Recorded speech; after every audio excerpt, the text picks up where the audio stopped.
Are you talking shift? We are. It's time for the We're Talking Shift podcast. Now. Here to talk shift, Loree Bischoff. We're Talking Shift. Hello, everyone. Welcome to episode 72 of We're Talking Shift, the podcast where I talk shift because I believe that when we feel stuck, when it's time to level up, rise to a challenge, or make any kind of shift, the process must begin with a shift in our thinking. That is the antidote to feeling stuck. Now, that being said, healthy shift is what we're going to continue talking about this week. Last week, I gave you an overview on processed foods, what exactly they are and the dangers of making them a consistent eating lifestyle. So make sure if you missed it, you go back to episode 71 and check that out. But in continuing with the topic of shifting your eating lifestyle, this week we're going to get into the specifics of fats and oils with the man who actually pioneered an entire industry of making oils with the mission of helping people obtain greater health, as opposed to most oils that are processed with the mission of being able to sit on a shelf well into the next century, which on the surface may seem like a good idea, but I can tell you with 100% assurance, it definitely is not.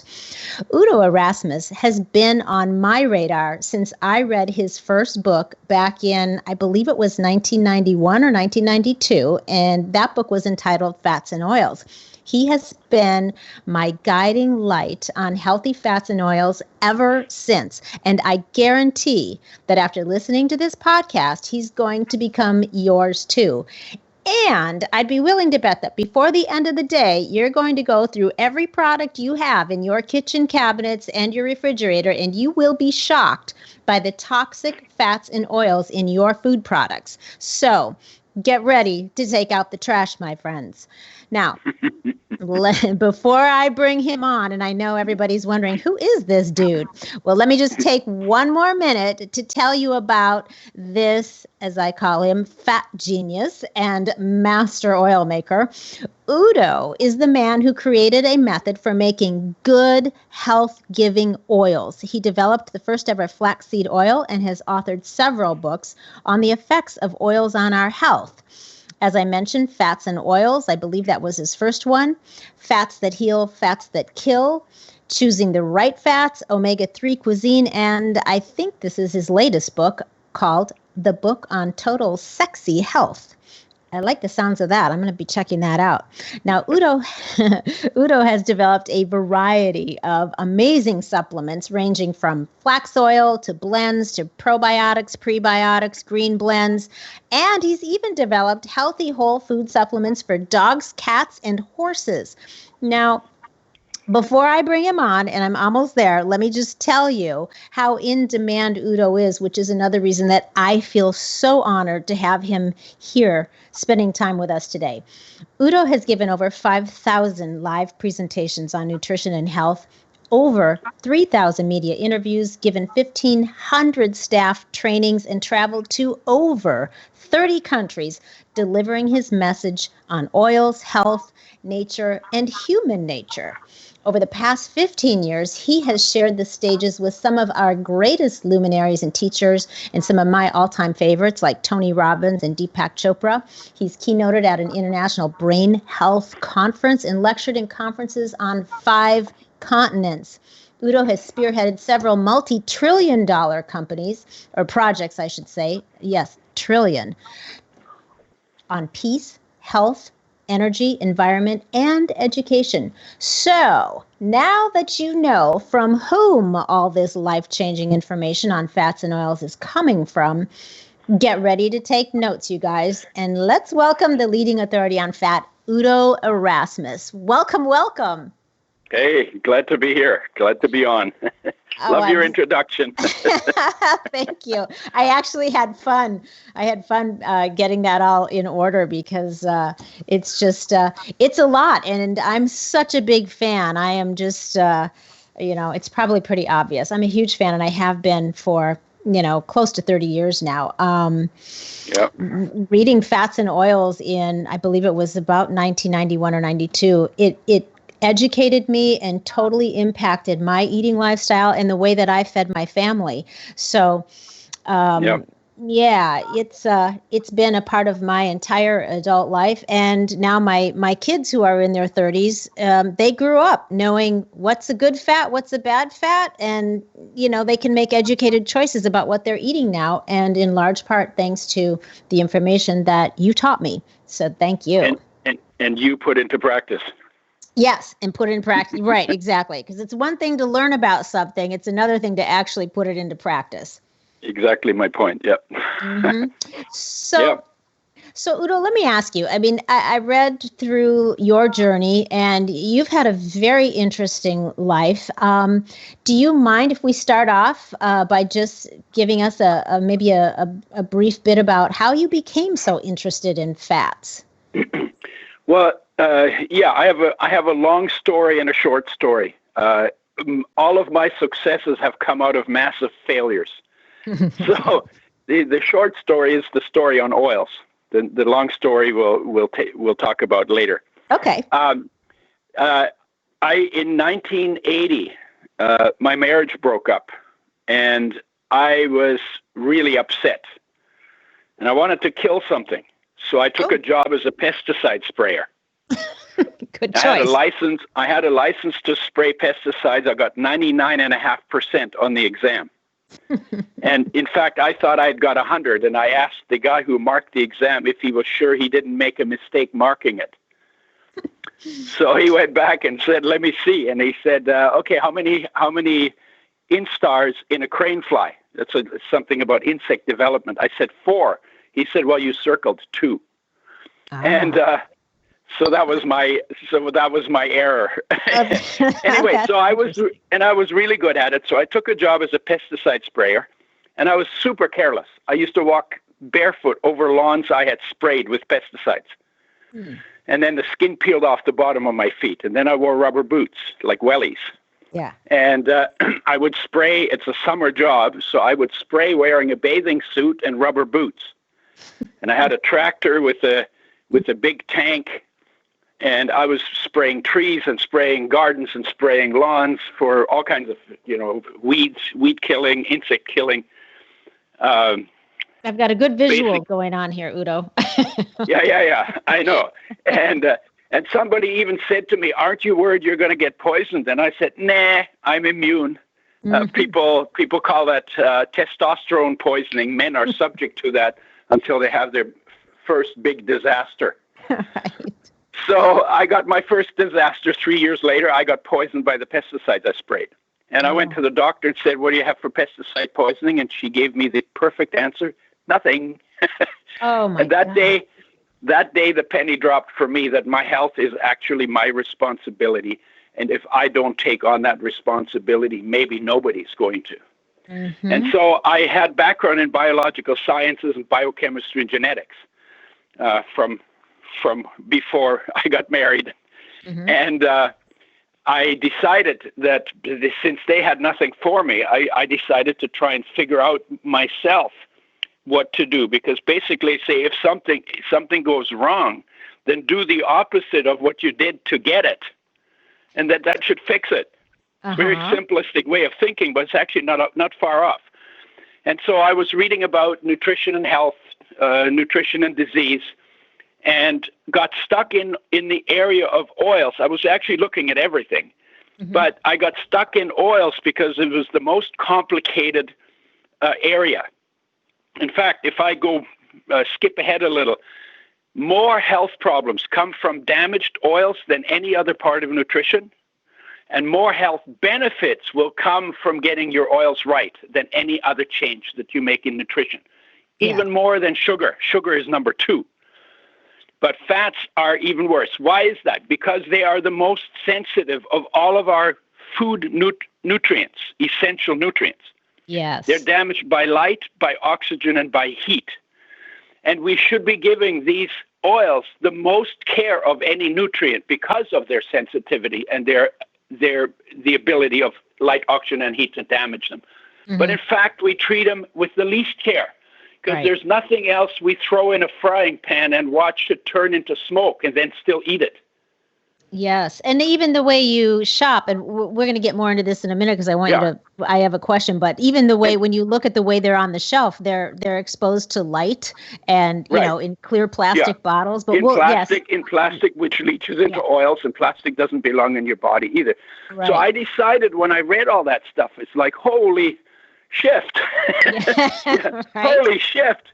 I can't get healthy on oils like that. We should make them with health in mind.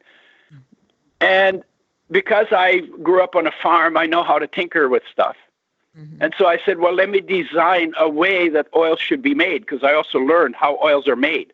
They're treated with Drano, window washing acid, bleached and fried, completely careless, and then they get damaged by that. And then you need a chemical feast to clean them up at the other end. Yeah, and I said, well, if we treat them with care at the front end, then we don't have a mess to clean up at the back end. What would that look like? Well, you have to protect the oils from light, from oxygen, and from heat. From the time they're closed in the seeds, nature's packaging is pretty good to protect them.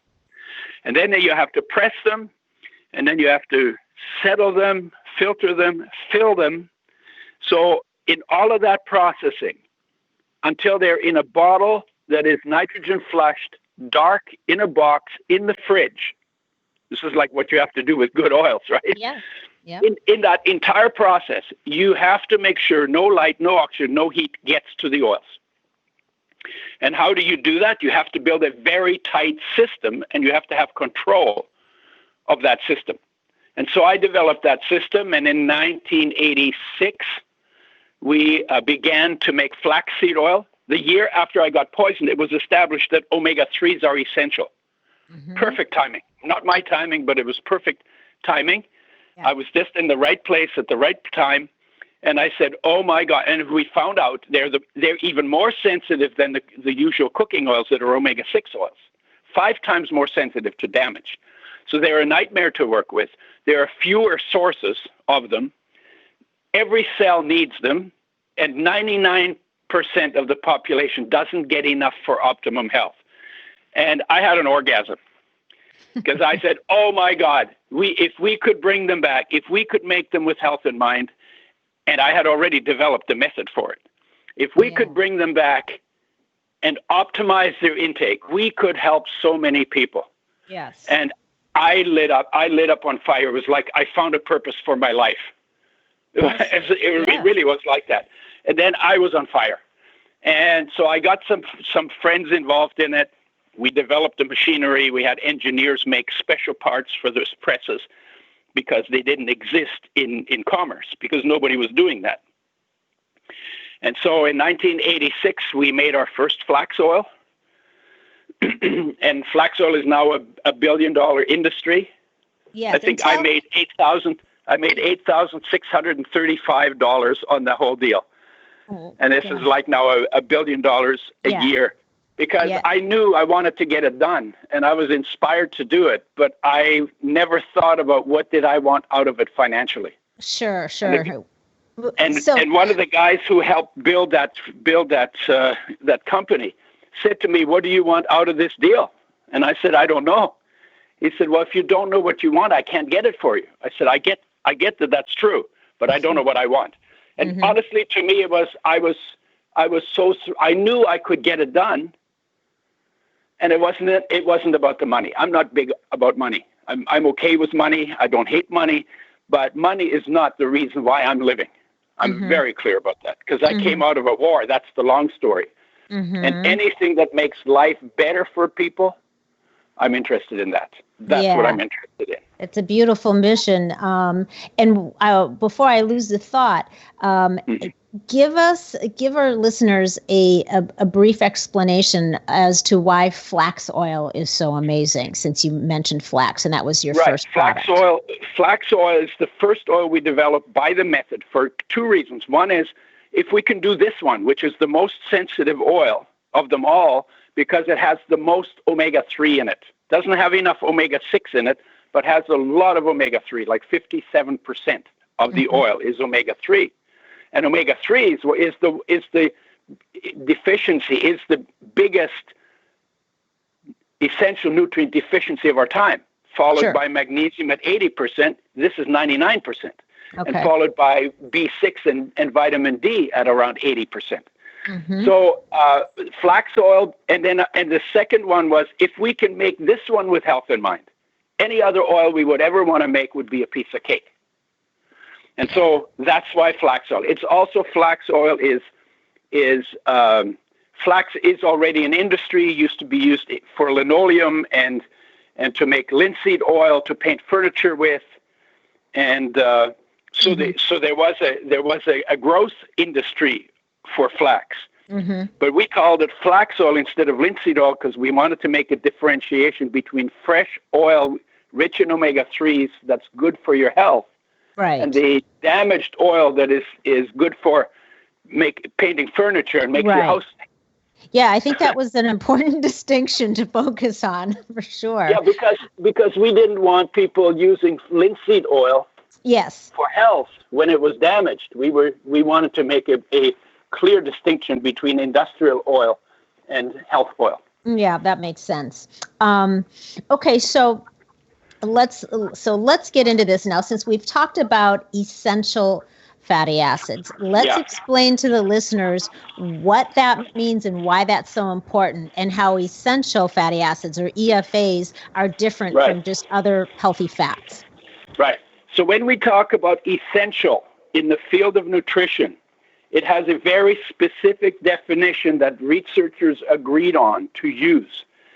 And essential is any nutrient that your body cannot make from anything else, that you have to live and be healthy. So this is a cornerstone of body construction, that the building blocks life needs to make a body that works.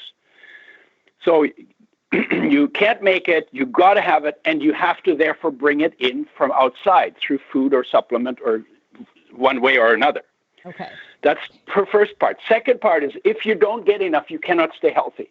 Your health will deteriorate. You will get deficiency symptoms. They are degenerative in nature, which means they kind of look a little bit like our degenerative diseases, or the diseases of civilization that come from eating junk, processed, damaged foods. Right. So degenerative in nature. They get worse with time when you're deficient. And if you don't get enough long enough, you die. This is how important it is.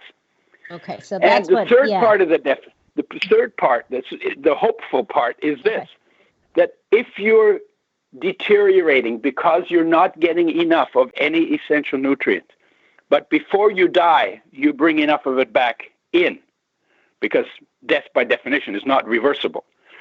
So before you die, you bring enough back in, then all the symptoms that come from not getting enough are reversed, and you get your health back, because life knows how to make a body that works. You have to take responsibility for making sure that optimum amounts of every essential nutrient, every essential building block, lands in your body so life can do its job. Yes. And that definition applies to 18 minerals, 13 vitamins, 8, 9, 10, or 11 amino acids that come from proteins, depending on who you talk, who's telling the story. Yeah. And 2 essential fatty acids. Omega-6 was known to be essential by 1929, and omega-3, which was established as essential in 1981, the year after I got poisoned. So that's what essential means. It is literally why nutrition improves health, is because it gives you the basic building blocks that your body can't make, that have to come from outside. Yes. You want optimum health, you got to optimize your intake of all of those. Right. Okay, perfect. So thank you for that explanation. Because I really think that people don't understand when somebody says it's an essential amino acid or an essential fatty acid, that what that means is it's essential for optimal health and well-being. It's essential for you being able to live. Well, it's even essential for minimum health. Oh, for minimum. Yes. Okay, perfect. Right. But just one thing, in the marketplace, people like to call things essential that are not essential. And they're like the fish oils, they say fish oils are essential. They're not. You can make them if you get enough omega-3s from plants. Your body can make the fish oils. So these are essential fatty acid derivatives. But in marketing, people cheat, because if you call it essential, then people say, oh, well, if it's essential, I better take it. Mm-hmm. So that's a marketing ploy. Sure. You have to know what is essential and where you're being lied to. Yes, and that's the tricky part, because there's so much information, and so much of it is conflicting information that people get confused, and they are not sure what's the right move and what's just BS. Yeah, so you have to listen to people who don't lie to you, and you have to figure out who those people are. You're probably one of them, and I'm one of them. It's one of the things about education. Yes. I don't tell you what to do, but I will give you all the information that you need in order to make good choices. If people lie to you, they take away your choice. It's a form of dictatorships. It is. Dictatorship, because when you don't know what's true, how can you make a good choice? So you've literally had your freedom taken away from you when people don't tell you the truth. That's why truth is hugely important. It is. And so you really have to be somebody that is motivated, almost obsessive about sorting through the information and finding what you really believe to be the truth for yourself. Yep. And that takes some work. It takes some searching. It takes some effort. It does. And I'm the reason why I got into it is after the war. I was born in Europe during the Second World War, and it was a mess. And I didn't know anything I could rely on. So I got into science and biosciences and psych and self-knowledge, always about finding out how things work. Because if I know how things work, I know how to work them. I know how to use them. I know how to, I know what to do. Right. But if I don't know what's true, then basically I would still be a war baby, shy and freaked out and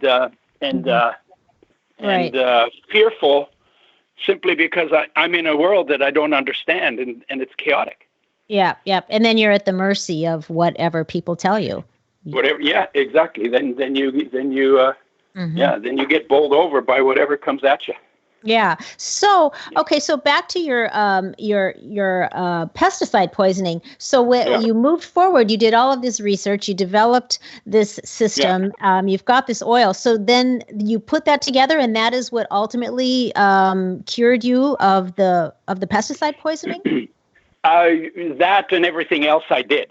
But the oil wasn't as much for my cure. The oil was mainly because I realized it's the biggest arena in disease.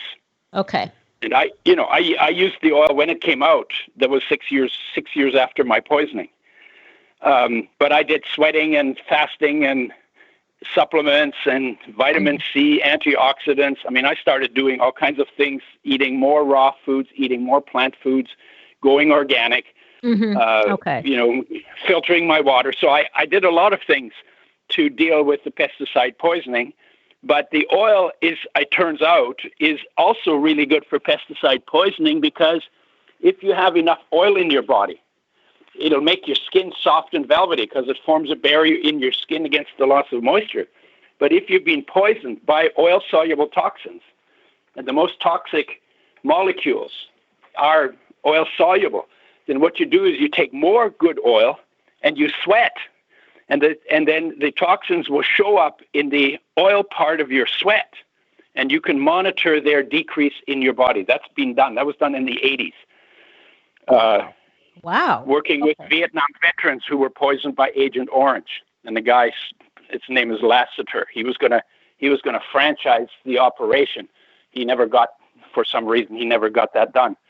But he did the research, and the research was very clear. They could measure Agent Orange in the sweat, in the oil part of the sweat, and they could monitor its decrease in the body of Vietnam veterans. He put them in a sauna for 15 to 30 minutes every day for 3 to 6 months. And they monitored that. Yeah. So besides being in this sauna, so they were taking in all of the healthy, good oils, and then between that and then going into the sauna, is that, do I have that right? Well, No, they didn't. They didn't do it with good oils. Any oil will get it out, but if you use damaged oils, then you're putting in damaged molecules. Okay. They should have done it, but at that point, in the early 80s, actually, good oils made with health in mind were not available yet. Okay, got it. Yeah. So today, if they did that today, then the outcome could be completely different, or just okay, got it. The outcome would be even Faster. better. They'd get rid of the Agent Orange, but they wouldn't be putting toxic oils into their body. Yeah. So the outcome would be better. You can also do oil enemas that cleans out your lymphatic system.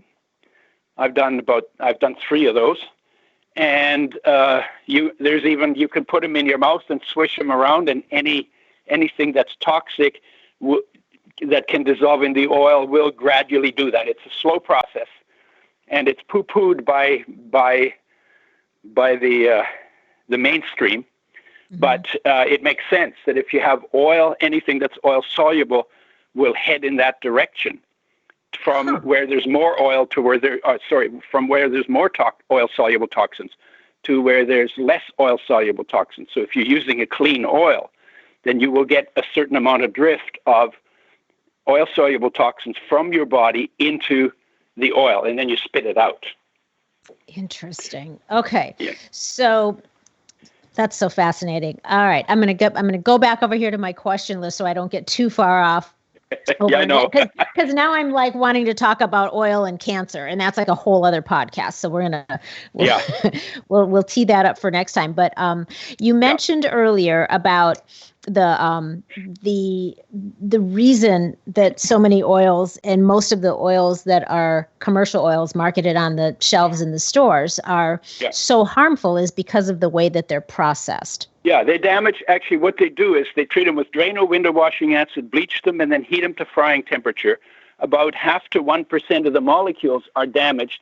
And in a single tablespoon of an oil that is 1% damaged by this processing, you will get more than 1 million damaged molecules into every one of your body's 60 trillion cells.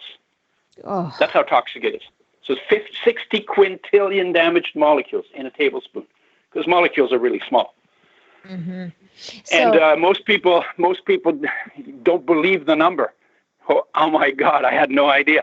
And then I say to them, listen, if you knew that your chance of crashing and burning on your next flight was 1 billion times higher than you imagined. Because I asked them how many damaged molecules do you think would be in a tablespoon of oil? And the numbers are really, really low, the estimates. I said, if you knew that your chance of crashing was 1 billion times higher than you thought it was, would you get on the airplane?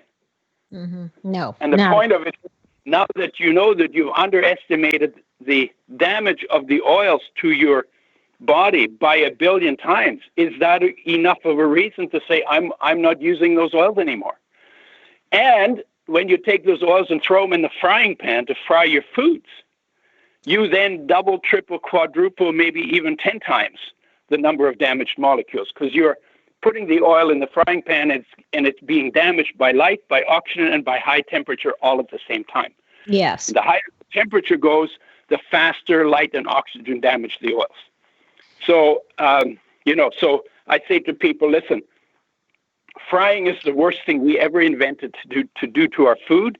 So what I'd like you to do, if you want to be healthy, or if you're sick and you want to get better, first thing, get your frying pan, turn it upside down, hit yourself on the head with it really hard so it's associated with pain, and then throw that stupid thing in the garbage can and go back to cooking in water, steaming, and heading in the direction of raw, because life's mandate, nature's mandate for every creature, fresh, whole, raw, organic, and for humans, for most of our long history, mostly plant-based.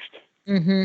So can we give our listeners an idea of which oils are the most widely consumed, that are the most harmful, the biggest culprits? I mean, we're talking about basically all of those vegetable oils, right? And canola oil, all the stuff that's on the shelves right? Okay. Yeah. Canola, soybean, I would say those are probably the worst, because they have they have some omega-3s in them.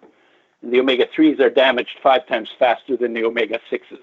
Yeah. But anything that has omega-3s and 6s in them, and all the liquid oils have omega-6s in them, are damaged by the processing and are damaged in the frying pan. In fact, in the frying pan, if you had a hard fat like butter or coconut, you would get less damage, but it's not good to do that because they will still damage it. They still cause damage. They get damaged and they damage your food, because when you turn your food yellow and brown and black and smoke it, then you're turning molecules from nature into molecules that are toxic and don't belong in your body. Sure. So what do people do that say, well, okay, I am not interested in becoming a raw food eater. I want to have my occasional red meat. What's the safest way for them to eat it? Well, when I was a kid, we used to cut the steak into cubes and throw it in the stew with vegetables and spices. Yeah. Okay. And, people say, oh, I love the taste of burnt meat. And I say to them, no, you don't. Because if you scraped that black stuff off of your burnt steak and made a tablespoon of it and ate that, it would squeak between your teeth like chalk on a blackboard. And it's acrid and bitter and tastes disgusting. And then you say, yeah, but I love the taste of meat. That's BS too. Because actually, if you want the meat not to taste bland, you put on pepper, that's a plant. You put on rosemary, that's a plant. You put on cayenne, maybe, that's a plant. Yeah, you season it. And all the flavors in food come from plants, not from meat. Eggs are bland, meat is bland, fish is bland, right? That's and then true. you have to marinate them with different things to make them taste. Put a little sugar on it if you marinate salmon, right? Salt, so we're actually using plants to make meat taste palatable. But the meat industry said, oh, rabbit food, oh, everything tastes like grass. And they were just lying to you because they wanted to sell you more meat. Yeah. Yeah, you have to look at the source. And the research is very clear now, wasn't then, but is now, that if you want the longest life and the best health and the best mood, whole food, plant-based B12 supplement. And that's also better for the planet, all things considered. So definitely a direction to head in, and you don't have to jump on it. Just do what you're doing. Just do a little more vegetables and a little less meat, and a little more vegetables and a little less meat, and more and a little and more and a little and more and a little. And maybe you'll never completely get there. The goal is not completely to get there. The goal is to head in the direction. Yes. In steps that you're able to take. Of having a better life and a better life, a longer life, and better health. Right. And that's exactly how I, help my clients who are trying to make those changes. Is you don't have to go to an extreme overnight. In fact, I don't suggest that, because typically you cannot sustain that. So one day at a time. Can I tell you a little story? Of course. I was in Japan once, and the woman put her hand up and she said, I know you talk about heading in the direction of organic or eating organic food, but she says, organic eggs in Japan are 6 times more expensive than normal eggs. No, they're not normal, than poisoned eggs. Right. And she said, so what should I do? And I said, well, can you afford one a month? She said, yeah, no problem. Can you afford one a week? Yeah, no problem. Can you afford 2 a week? Yeah, I could do that. I said, why don't you do what you can? Because sometimes what we do is we don't do anything because we can't do it perfectly. Yes. And I'm just saying, just take steps. Take little steps. Mm-hmm. Take the steps you can take. Yeah. Because once you take the steps you can take, the world will open up for you to take the next step too, and the next step too. And the next step too.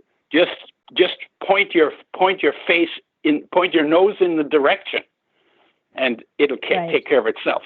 Right. I call that. I use the Japanese philosophy of Kaizen, and and that is exactly what that means. It's a business philosophy, but Kaizen is you just, slow but incremental and consistent improvement. Yeah. So that's really what you were telling her is do what you can, one step at a time, and then you slowly, consistently keep improving and building on that. Yeah. Excellent. Okay, so we touched on this a minute ago about the way that some of this stuff is marketed that makes people think that it's safe and that it's healthy. Like, manufacturers can trick you with certain words that they put on the front of the label into thinking that their oils are good and healthy and safe. And like you just mentioned, some of these oils, for instance, if you're picking up let's just say a generic vegetable oil on the shelf and it says, fortified with omega 3s or 6s, and people will think, those are supposed to be good for me. I'll get that. But that's the trick right there, because those have been completely destroyed. And not only destroyed, but everything has been turned into poison. Yep. That's what happens. Oils treat you like you treat them. They're vindictive. If you treat them with care, they take care of you. If you damage them, they'll damage you. Yeah. So what, for people that still say, but I'm not going to give up my fill in the blank, what should I put in my frying pan if I want to saute something once in a while? I mean, I know what I would use, but I'd like you to share what would be your top couple of choices for people that you should put your hand in the frying pan because that'll cure you. Okay. All right, everyone. There you have it. First, you're going to hit yourself over the head with the frying pan. Then you're going to put your hand in it. Yeah, and then if you didn't do that, then put your hand in the hot frying pan, and that'll cure you. Then hit yourself on the head. Yes, problem solved. You know what? It's all of the stuff that we say, this is good, and you can fry with this. That's all BS. Nothing for frying. If you want, what oil should you use for frying? Water. Okay. Because when you use water, you still lose some of the benefits of raw food, but you don't burn it. So you don't create the level of toxicity that you get in the frying pan. That's why I tell people to throw it out, because most people won't fry in their pots, but they'll fry in their frying pan. If you have a frying pan, you'll probably use it. I threw mine out. I literally did. So all of what's being touted as if you're going to fry or saute something, then it's safe. Supposedly what you're hearing is use the safest, most stable oils that are stable at high heat. So the avocado or the coconut oil or even butter, or people are saying bacon grease and animal fats. No. What do you say to that? Here's the thing: if you talk about olive oil, the traditional use of olive oil was not for frying. What they did is they cooked their veggies in water, they poured off the water, and then they added extra virgin olive oil on top of the food after it came off the heat. Coconut oil is, oh God, how much stuff has been told about coconut oil. Yeah. Somebody made all the claims for coconut oil that can be legitimately made for omega-3s on the basis of research. Coconut oil does not contain omega-3s, and there is no research to back up all of those claims. There is now research on coconut oil that says it increases LDL cholesterol. Ooh. And that's a concern. But if you eat the coconut, it does not increase LDL cholesterol. And people think it's the fiber in the coconut that protects you from cardiovascular disease. And fiber as a protector against cardiovascular disease gets very high marks, and there is no fiber in animal products. So again, it goes back to, as your grandma said, eat your goddamn vegetables. Right. She didn't quite say it that way, but no, mine didn't. But I'm sure somebody did. Yeah. Yeah. No, only a mother who was a man would say that. Yeah, Grandpa may have said Grandpa, yeah. No, Absolutely. But Grandpa is usually, they're mellow by that time. So it was some young guy who was poisoned by his own testosterone that used that language. Right. Okay, so all of these lists, because this is what people do, they're going to Google and they're going to go, what are the top 5 or top 10 best, healthiest oils for me? And then they're going to see a list, and it's all of the oils that are the usual, trend du jour right now. Yeah, and it's trend going du to jour, yeah. Yeah, and it's going to be coconut oil is usually number 1. Olive oil, like you mentioned, macadamia nut oil, and avocado oil, and butter. So you're saying really all of them. From a health perspective, don't do it. Don't believe them. I wish I had an app that I could send through the internet and put up a big blast that said "liar" to everything that isn't true. The problem with the internet is, it's the downside of free speech. Free speech is good because you get to say what you want. Yeah. And it's bad because you get to say what you want. It doesn't have to be true. Right. That's the problem with free speech. Right? Yes. And so again, you need to know your sources. And maybe if somebody's listening and develops apps, maybe they could develop an app that could just go through the internet and call out all the lies that are on the internet for nefarious purposes. I think Udo, you just need to, if you haven't already, have your own app that clearly tells people, do this, don't do that. Yeah, maybe we'll make the app not for liars. Just assume everything is a lie. We'll make an app that says this one's true. There you go. And there would be a lot fewer of those than there are of people making claims for unstated agendas and self-enrichment. I like it. I like it. So, okay. So let's go back to, I want to come back around to the EFAs, the essential fatty acids. And I want people to have a really clear understanding. We've talked about, how that's necessary for any kind of reasonably good health, not to mention optimal health. But what functions do our bodies rely on, that they need the EFAs for? What specifically? I mean, I'm sure overall everything, but I know that there are some specific functions and organs that really rely on those EFAs. Overall, everything is the short correct answer. Both omega-6 and omega-3 are equally essential. We get lots of omega-6, but in a partially damaged form. So that's a concern. So we need to get omega-6s made with health in mind.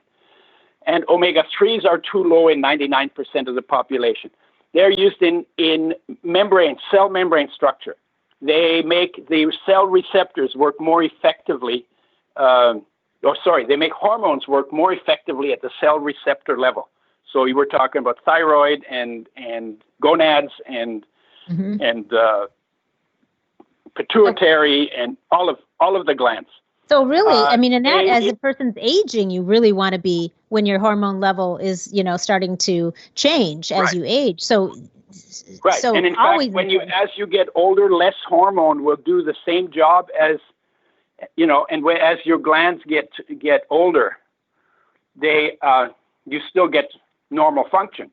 But not only that, they increase, the omega-3s increase energy level by 40 to 60%.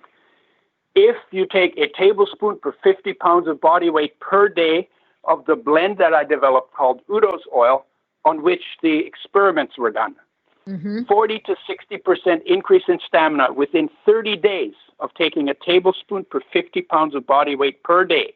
Yeah, is that the 369 oil? Food and spread out over the course of the day. Okay, and are we talking about the 369 blend? Yes. Yeah, and they give all the rest of your cells in your body 40 to 60% more energy to do their jobs.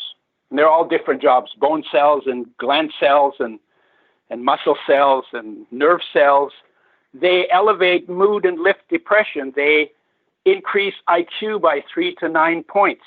The research says, if you summarize it, if you increase omega-3s in your diet, and it's not damaged or toxic, you can improve virtually every major degenerative condition of our time. That's a pretty tall claim. Yeah. But it's because 99% don't get enough. Every cell needs them. And if you're not getting enough, there are going to be symptoms in every cell in your body. And it just turns out, but it doesn't say it cures it. It says improves it, because omega-3s will only improve what lack of omega-3 causes. So they will not fix magnesium deficiency. You need magnesium for that. So it's very specific. And because almost everybody is deficient in omega-3 have a wide range of benefits that simply come from the body getting enough omega-3 to do the jobs that omega-3s are supposed to do in your cells. Mm-hmm. What about, would that affect any types of forms of cancer or like dementia, Alzheimer's, any of those types of conditions? Anything that increases energy is healing. And omega-3s are the highest energy molecules of all of the essential nutrients.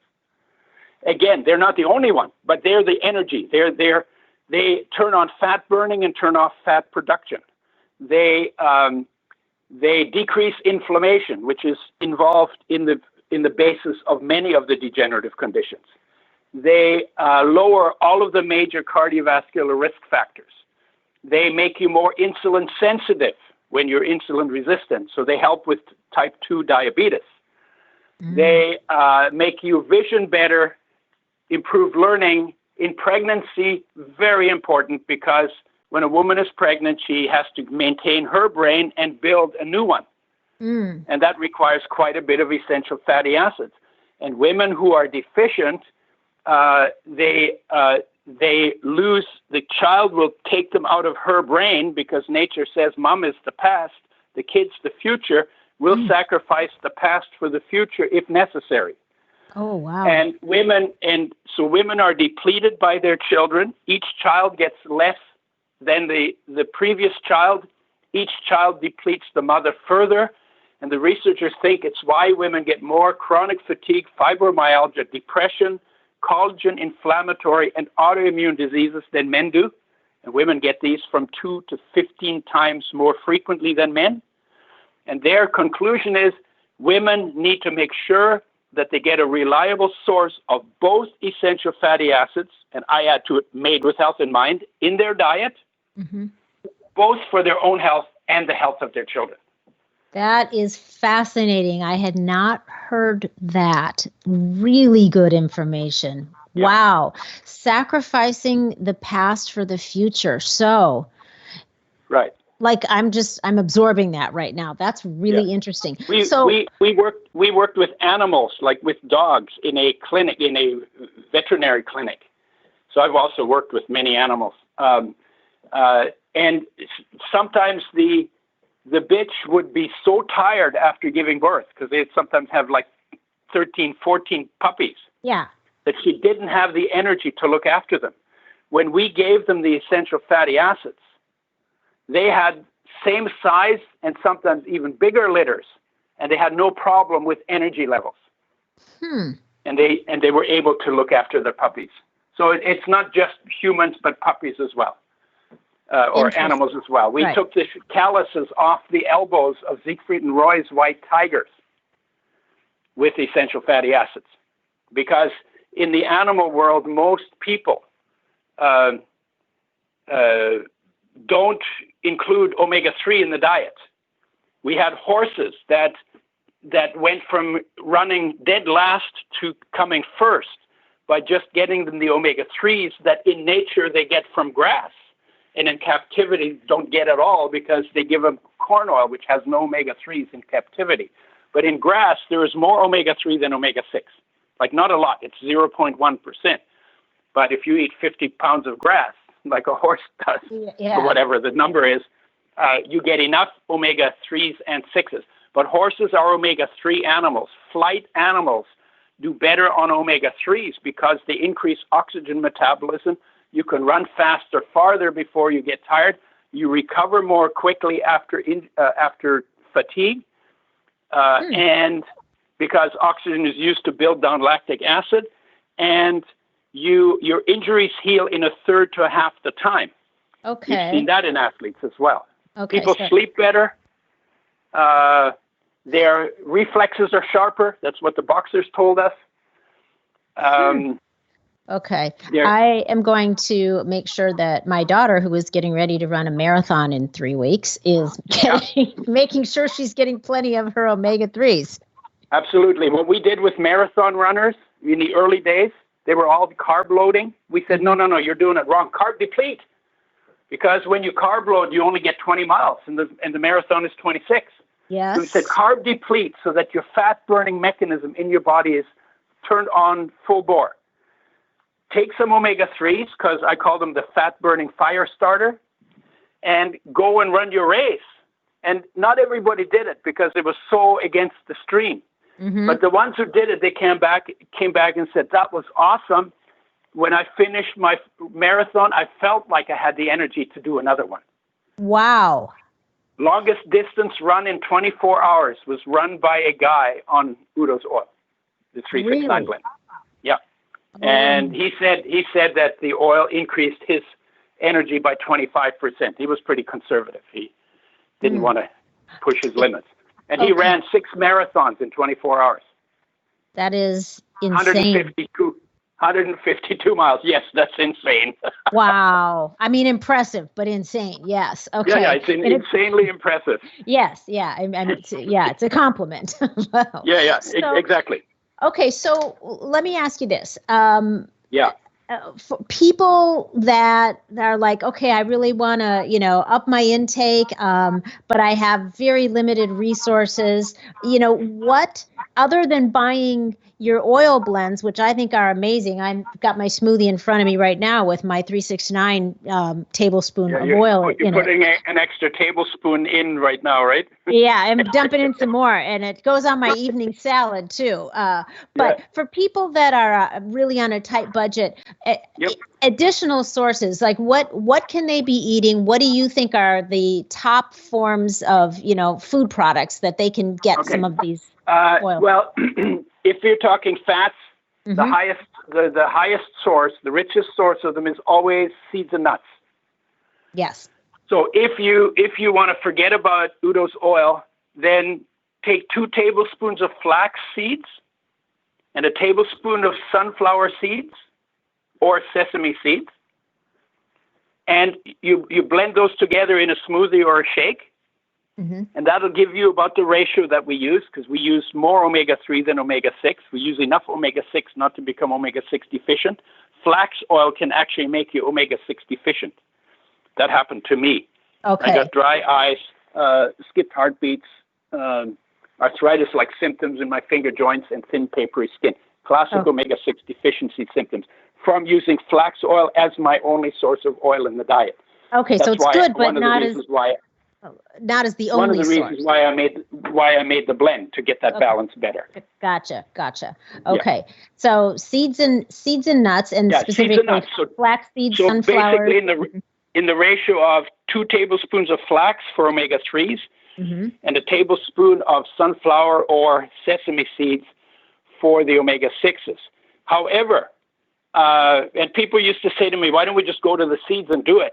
And my answer is, nature's mandate is not optimum health. Nature's mandate is healthy enough to grow up, healthy enough to have kids, healthy enough to take care of the kids. And when the kids don't need you anymore, nature says recycling time. And the way to do that is not to be optimally healthy, but to be suboptimal.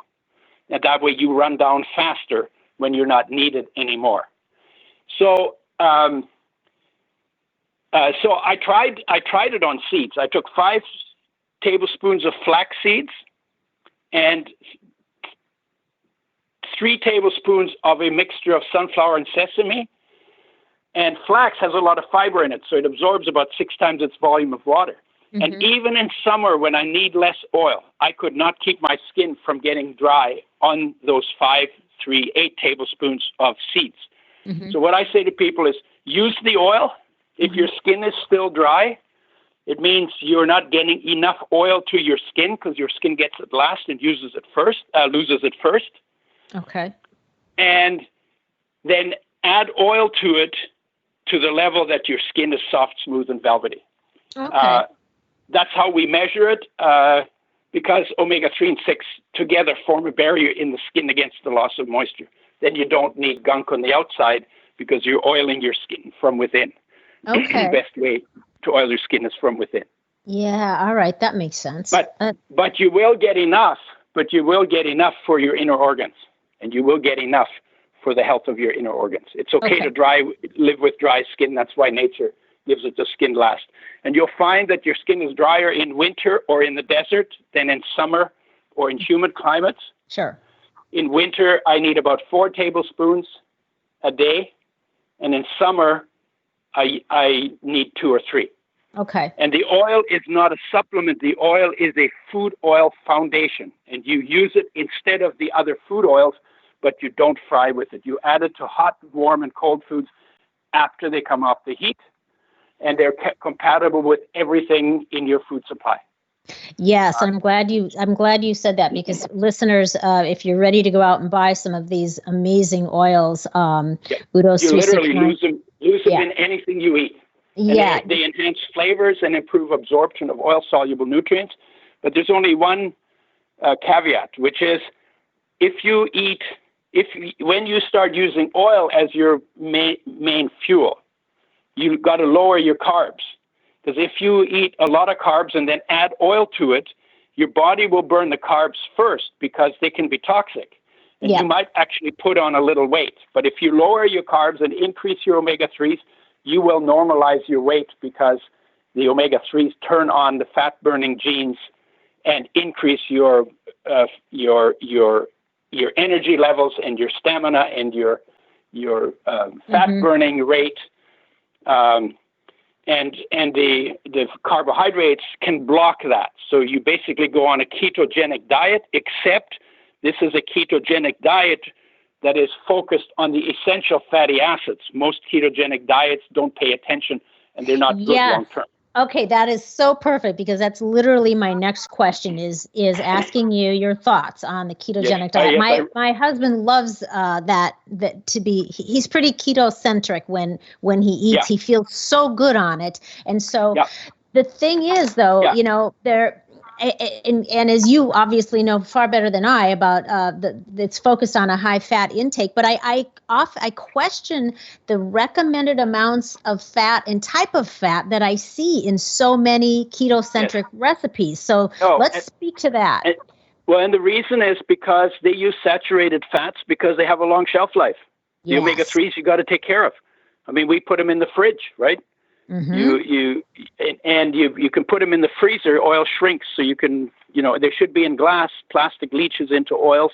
That's not good for your health either.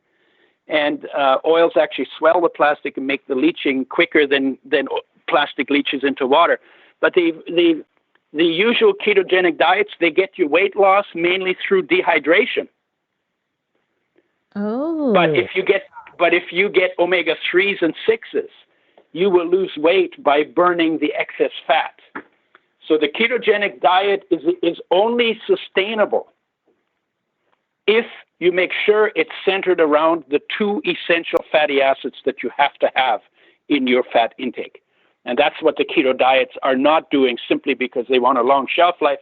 They want you to be able to shove it under your bed and leave it there for a year and come back and still have it be usable. Mm-hmm. Mm-hmm. So if you're used to putting coconut or butter into your coffee, my recommendation is switch it out for Udo's oil. Perfect. That was my next question. I read minds too. You do, like a champ. That's what I recommend, because then you're getting the buzz from coffee, so that stimulates your metabolic rate. Mm-hmm. You're getting the omega-3s and 6s as energy, but also as essential nutrients for all of the different parts of your body that require them. Okay, and then that's sustainable. And then eat tons of vegetables. Okay. And then it's sustainable. Okay, so for the keto, just to hit those points again, if somebody that really likes to be on a ketogenic based diet, get away from all of the cheeses that are promoted, and get your fats from your essential fatty acids, your 3s and your 6s, the omegas, and then focus on the vegetables, right? Yep. All right, and keep the carbs low. Keep the carbs low, because that's how you create the ketogenic diet. Yes. And just to say one more thing, Mm-hmm. and now I forgot what it was. Do you need a swig of oil? Yeah, I got to try and read my own mind now. So that's all right. Let's talk about coffee for a second, and then it'll come back to you. Yeah. Okay. So what I wanted to say about, because we love our bulletproof coffees. I call them fat coffees. And that's what I wanted to ask you about I was going to ask you about the difference between just people that are putting, the butter and the coconut oil or the MCT oil in. And then my question is the coffee too hot to use your 369 blend? Will that destroy it, or is that not hot enough to damage? No, you could put the oil on in pasta sauce and on steamed vegetables and in hot soup. I put it on miso soup. I like miso soup, and it just enriches the flavor like you wouldn't believe. Yeah. So you could put it in your hot coffee if it's hot enough, if it's cool enough to drink. Okay. You don't do it this way. Don't put the oil on and then boil the coffee some more. Sure. And then let it sit around for 3 days. Yeah. You put it in when you're taking the coffee. So you're taking fresh oil, you're putting it in the coffee, and you're putting it in your body. Right. Okay. So, I take our coffee, which is the best coffee on the planet, and it's medicinal coffee. And no bias there, right? Yeah. No, of course not. It's just facts are facts, right? So. Yeah. So we got the good purity coffee going. It's medicinal coffee. We put that in the blender. I throw in, I can throw in then my oil and whip it up, and I'm good to go. Yeah. Yes. Yep. Perfect. That is insanely. And what nobody has talked about, and I've never said this before, you could do that with tea as well. Yes, my husband does it with tea. And tea is in many ways preferable to coffee because coffee is burnt beans, and tea is either fermented or not fermented, but it's the powdered vegetable, or it's the plant itself, the leaves of the plant itself. Or if you do matcha, then it's powdered tea leaves, powdered green tea leaves. Yeah, I like the matcha, and my husband loves the yerba mate, and he calls it, when he mixes it with the fat like that, he calls it his tactical tea. Tactical? Yep. It's kind of his when you drink enough yerba mate, you're ready to go out there and kill something. Yeah. It's his version of a bulletproof coffee, so he calls it a tactical tea. Yeah. But I see him in one of those checkered uniforms in the right. In a Team 6 uniform. Exactly. Because yerba mate is very strong. Yeah, he loves it. Just the clarity of thought. It's a different kind of energy, I guess. Clarity of thought, but you get it kicks energy production into gear, and then the omega-3 becomes the fuel. So you get the two together. You got fuel on energy, and omega-3s increase energy in a remarkable way. So that is going to be a huge up level to go. Instead of using the coconut oil and the grass-fed butter, we're going to switch now and use the 369. I just wasn't sure if we could put that in our coffee. See what happens, and let me know. I will. Yeah. I'm going to try it tomorrow. So perfect. All right. Okay. So you'll be calling me by the weekend. I know. I'm going to be fired up. You'll hear from me. Okay. I want to ask you, I know we're running over an hour here, but if you have the time, I want to ask you one more thing. Yeah. I want to talk about fish. We are big lovers of salmon, and now we have a lot of question because it's almost impossible to find wild-caught salmon, and we have farm-raised salmon, and of course, even the wild-caught now we've been reading it's not really wild-caught, so we're really confused on that. And I'm wondering, is the farm-raised salmon, because I don't believe it is, but is it really are the omegas in there is quality as they are in a wild-caught salmon? Tell me about salmon. No, never was. Yeah, it's about 11 times less than in the wild salmon. But I have even worse news for you. Fish is now the dirtiest meat on the planet, according to the research. And it's not me coming up with this. This is what the research says. And that's because our oceans and our lakes and our water systems have become the sewer for every junk that we put on the planet. And so, we've been doing that now for 100 years. And then the toxins go into the food chain, and then they get concentrated up the food chain, and most of the fish we eat are pretty high on the food chain. Krill oil is low on the food chain, but you're stealing food from the whales. The sardines are lower on the food chain, so they're not as bad as salmon and marlin and tuna, swordfish and tuna and all of those. Right. So I stopped eating fish. Oh, that's just killing me. I would actually, between the different kinds of meat, I would rather eat an organic egg once in a while, or I don't at this point, but or I'd get some lamb because it's the cleanest of the red meats. Oh, that's interesting. Chicken is both contaminated and has really crazy junk in it. And fundamentally, if you eat it the way nature made it, and you didn't let anybody who is in business for profit get their hands on it, you're likely to end up with something better than if you don't do that.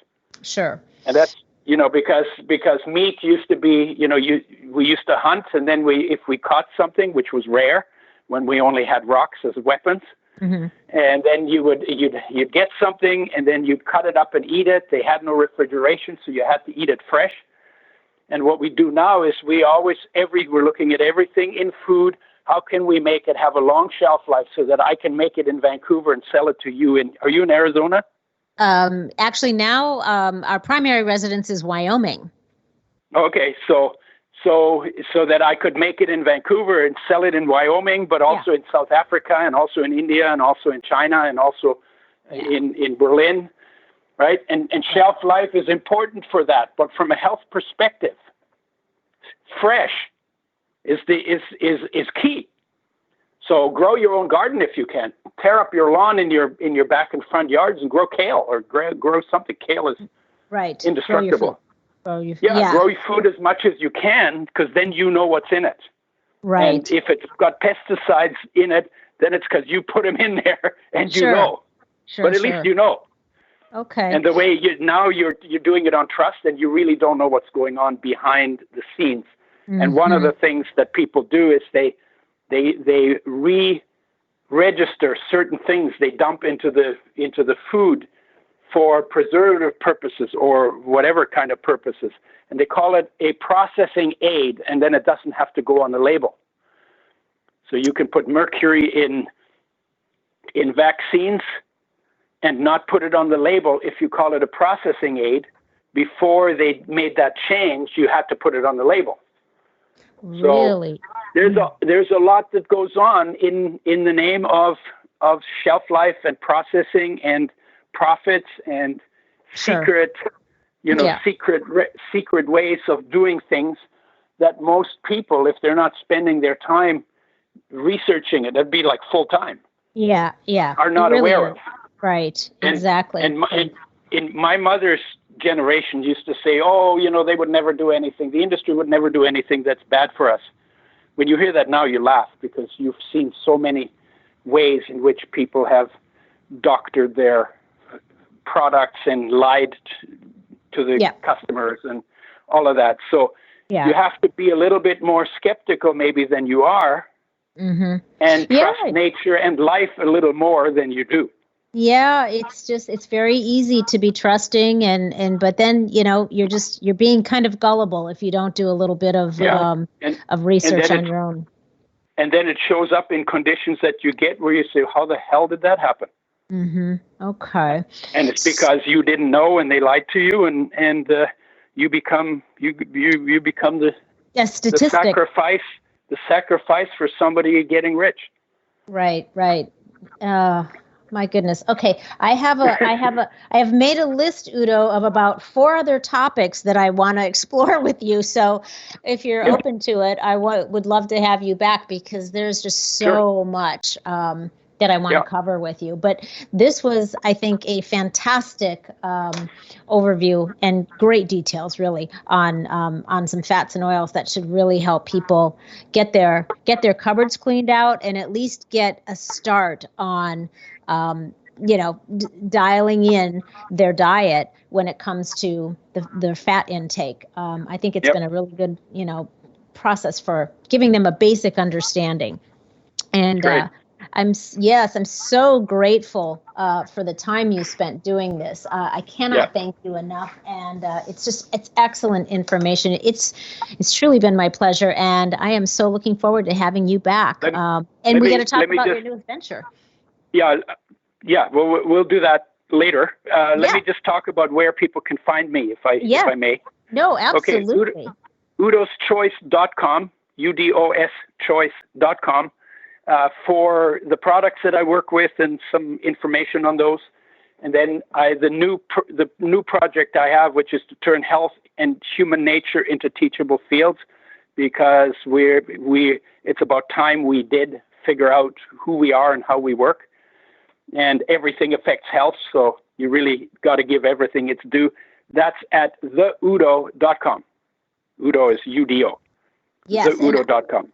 And I will have your website listed at the end of the show notes, too, on the podcast, so people will be able to see the website right there. And then what I'd like to do is when we talk again for the next one, then I would love to invite you to share your going rogue story. Oh, yeah. One of them, because I have a feeling there's dozens. But we'll pick. For me, going rogue would be to enter the mainstream. Right. Exactly. Opposite of what most people would think of. I definitely don't live in the box. My parents told us question everything, because they went through the First World War, the Bolshevik Revolution, the Depression, and the Second World War. They didn't trust anything, not big business, not big religion, not big government. They said question everything. Not everything you get told is true. So question it and find out for yourself what is true. I pretty much took that to heart. Yeah. Wow. Yeah. I don't think they could have given you better advice. And the world is now benefiting. The whole world is benefiting from that now. Thank you. Yeah. Don't thank me. Thank my parents. And thank Mr. and Mrs. Erasmus. Yeah. All right, my friend. Thank you again for your time. And we will be talking again very soon. All right. Thank you. All right. Take care, Udo. Great. So there you have it, my friends. As the saying goes, garbage in, garbage out. So I hope that I'm going to get some messages from you guys telling me all about the kitchen sweep you did after listening to this podcast to get rid of everything containing garbage, fats, and oils that you find in your kitchen.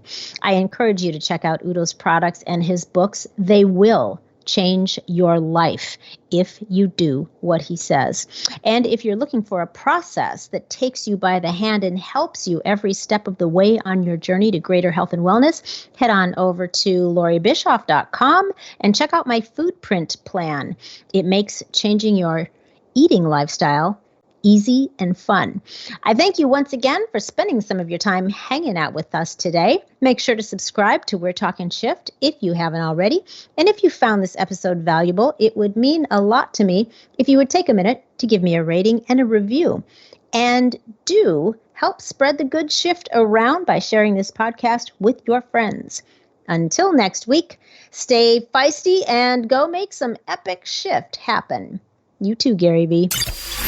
The preceding podcast was a TJ DeSantis production. Comments, questions, and inquiries can be directed to DeSantisProd@gmail.com.